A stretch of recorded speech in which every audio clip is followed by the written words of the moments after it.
बराहबतार दैत्य का एक राजा हिरण्याक्ष था। वह बड़ा प्रतापी था। उसने बड़ी तपस्या की। तप के बल से उसने इंद्र को जीता और सारे संसार का राजा बन गया। एक दिन वह अपनी राजसभा में बैठा था। उसकी चारों ओर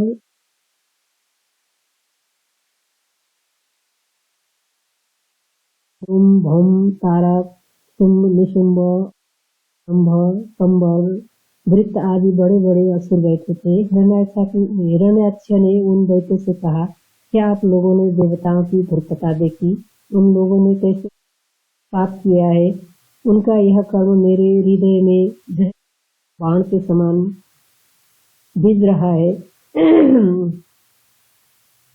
वह अब तक मेरे हृदय में असह्य पीड़ा तथा ताप उत्पन्न कर रहा है।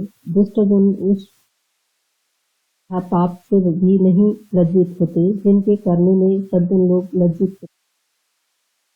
कपट तथा धूर्तता ही को चतुरता समझते हैं। विष्णु ने भी धारण कर अमृत पुराया है। उनकी यह निंदा चारों ओर फैल गई है। जब तक यह जगत रहेगा तब तक उनका यह असंशय लेख सदा लिखा रहेगा। इसका अपयश लेख सदा लिखा रहेगा, कभी मिटने वाला नहीं। कपट करके देवताओं ने अमृत पी लिया, जिससे वो हम लोगों के पराक्रम से दुखी होते हैं, तब अपने दीर्घ जीवन की निंदा कर। धन हुआ यदि दान और भोग नहीं हुआ तो वह धन व्यर्थ ही है। अहंकार तथा द्वेष रखने वाले विद्वान की विद्या व्यर्थ है। दूसरे को व्रत करना निकम्मा है। विपत्ति और अप्रतिष्ठा से जीवन एक प्रकार का बोझा ही है। उस मनुष्य का एक क्षण ही जीना अच्छा है तथा भुजाबल से संपत्ति इकट्ठी की और उसका सुखपूर्वक भोग किया, किंतु उस मनुष्य का दुखमय दीर्घ जीवन ही व्यर्थ है, जिसके घर घर याचना करने में ही कष्ट। उसकी लंबी जिंदगी की कौसे की लंबी जिंदगी के समान दुख देने वाली है। अब मैंने देवताओं को स्वर्ग से निकाल दिया है। वो अमृत पीने के कारण मर नहीं सकते, किंतु अपने जीवन को बड़े कष्ट से बिता रहे हैं। उनको भूखों मरना पड़ता है। वो पृथ्वी पर तीर्थों का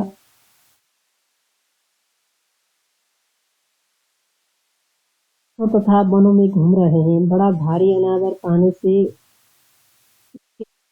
साथ नष्ट हो गए हैं। उनकी सब संपत्तियां भी नष्ट हो गई है। विपत्ति में शीघ्रता से भागने के कारण उनकी देवियां इधर उधर छूट का नाश नहीं कर सकते, इसलिए पैरों पर खड़ा करते हैं। यद्यपि मेरे शत्रु देवताओं का केवल शरीर ही बच गया है, तथापि उनकी ओर से असावधान होना ठीक नहीं है। इसलिए उन परदेश निवासी देवताओं का बड़ा से जड़ से नाश ही कर देना उचित है। इस प्रकार उस दैत्यराज हिरण्याक्ष मन का विचार दैत्य को कहा, क्योंकि उसका हृदय क्रोध चल रहा था। उसकी बात सुनकर दैत्यों की बड़ी प्रसन्नता हुई। कारण यह कि अमृत के नहीं सभी दैत्य बहुत अप्रसन्न थे।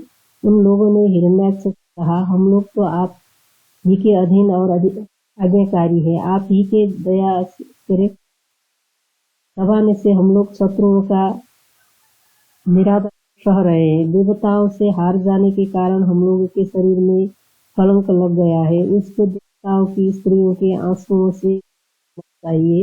वह ऐरावत हाथी, वह उजयश्वा घोड़ा, वह परम सुंदरी लक्ष्मी, वह चंद्रमा और वह पारिजात वृक्ष से सभी पदार्थ देवताओं ने हम लोगों के देखते ही देखते ले ली और हम लोग पुत्र के समान दुस्सह अनर्थ महाभिमानी दैत्य ने अमृत पीने की आशा से सह लिया। हाय, वह अमृत भी दैत्य को नहीं मिला। हम लोगों के सभी परिश्रम व्यर्थ हो गए। अमृत के लोभ से हम लोगों ने अपना अभिमान नष्ट कर दिया। वह बहुत सोच विचार करने का कुछ प्रयोजन नहीं है। अब तुरंत का उपाय करना चाहिए और ऐसा ही काम करना ठीक है, जिससे देवताओं का नाम भी इस जगत में न रह जाए। सब प्रकार उनका नाश ही कर देना अच्छा है। महाक्रोध के आवेश से मूर्छित होकर राज हिरण्याक्ष से यह वचन कहा। उनका यह वचन सुनकर हिरण्याक्ष बहुत प्रसन्न हुआ। उसने अपने कहा, आप लोगों ने बहुत ही ठीक बात कही है, ऐसा ही करने से आगे में हम लोगों की भलाई होगी। आप लोगों का बताया उपाय बहुत ही ठीक है, हम लोग देवताओं का विनाश करने के लिए तैयार हो जाए। आजकल देवता लोग पृथ्वी पर घूमते फिर सबसे पहले पृथ्वी को चुरा लेता हूँ कि मेरे बड़े बड़े बलवान सेनापति दैत्य पृथ्वी को उठाकर पाताल में लेते चले जाएं और रखें जिसे कोई देख न सके। इस उपाय से अवश्य शत्रुओं का नाश हो जाएगा। दैत्यराज का क्रोध भरा ऐसा वचन सुनकर सब दैत्य पृथ्वी को चुराने की चारों ओर से दैत्य की सेना इकट्ठी होने लगी। उन लोगों ने पृथ्वी को धारण करने वाले मतवाले बलवान दिग्गजों को मार भगाया और तुरंत ही पृथ्वी को पाताल में ले जाकर छुपाया। अब तो सारा संसार भी महाअंधकार में जा पड़ा। उन लोगों के दुख का कुछ कारावार था। भगवान से उन लोगों का दुख नहीं देखा गया। वो तुरंत बरहा सुअर बनकर पाताल में चले गए। उस समय उनका रूप काले पत्थर के पहाड़ के समान जान पड़ता था। उनके दोनों हाथ में शंख और चक्र थे जो चंद्र और सूर्य के समान चमक रहे थे। अकाल संध्या के समान उनकी आंखें लाल हो रही चमक से शत्रुओं की आंखों में चौंकाचौंध सी लग जाती थी। वो सातों पाताल के नीचे एक खोई में जा पहुंचे। वहां जाकर उनने पृथ्वी को देखा। दैत्यों ने पृथ्वी की बड़ी दुर्दशा कर दी थी।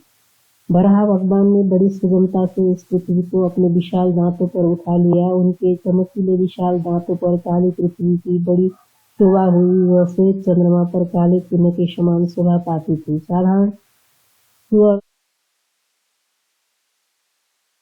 पोथे का जड़ ऐसी जान पड़ती है, वैसे ही वह पृथ्वी बराह भगवान के दांतों पर हल्की जान पड़ती थी। पृथ्वी दशा देख हिरण्याक्ष बड़ा क्रोध कर दौड़ा।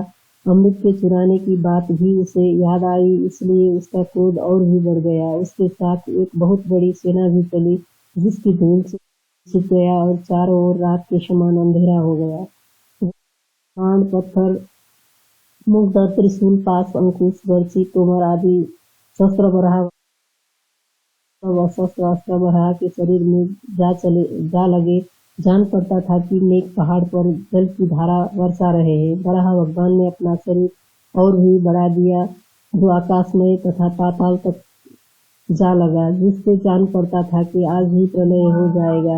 उसी समय बराह ने पृथ्वी को ठीक कर स्थित करके रख दिया और घटे हिरण्याक्ष को गोद में उठा लिया और ऐसे जोर से दबाया कि हिरण्याक्ष के प्राण तुरंत निकल। बराह भगवान ने जगत का दुख छुड़ाया और इंद्र आदि देवताओं को भी उनकी अपनी अपनी जगहों पर फिर बैठा दिया। वो देवता फिर पहले ही की भांति उत्साह के साथ सब काम करने लगे।